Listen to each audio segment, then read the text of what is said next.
sąjungos garbės pirmininko regalijas. Taigi, pirmininkas savo viską į sceną.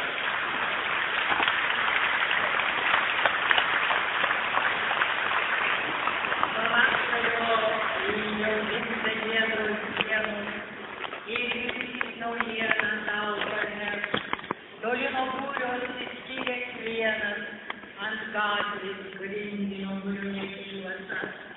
Pro šalį prarastintas skubėdamas mašiną, vežimai pravažiuoja grindinį. Labą dieną. Ar pasirašėt referendumą? Tikrai ne. Dėl ko? Išdavystė. Ir kodėl išdavystė? Taigi tautos Galvotojai, ką reikia turėti? Taigi mes referendumą sprendžiame iš Ką? šios klausimus. Tai o galima referendumą padaryti, reikia vykti. Žmonės naiviai pasirašo, labai gražus žodžiai, tėvynė, šventa žemė, kaip čia kokiam tai užsieniečiai, visi užsieniečiai niekšai, o mes tai čia jau bijotai. Protėviai už žemę kovojo, o dabar ką? O kur dabar tie protėviai? Ne, protėviai už žemę kovojo. O dabar ką jie... Protėviai už daug ką kovojo.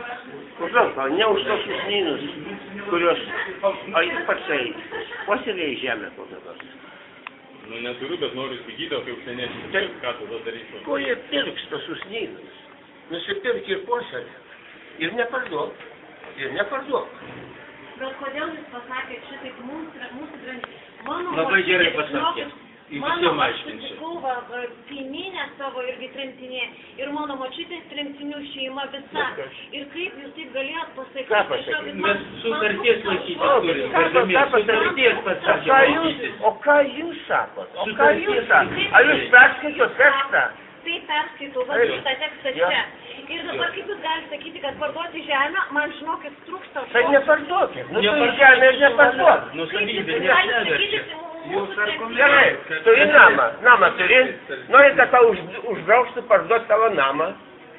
Kaip galima parduoti šventą namą? Savininkas pats jo valia savininko. O teritorijos pardavimas, parduoti žemę užsieniečių, tai yra teritorijos pardavimas. Jeigu savininkas, ką nori, tą darai su savo žemė, o sutarties reikia laikytis. Labai gerai, O profesorius. kas tas sutartis? Kaip tas sutartis Sutartis prasideda? Europos, tada išvarys iš Europos ir užės rusai čia. Kas pasirašė? Pavardės, kas pasirašė?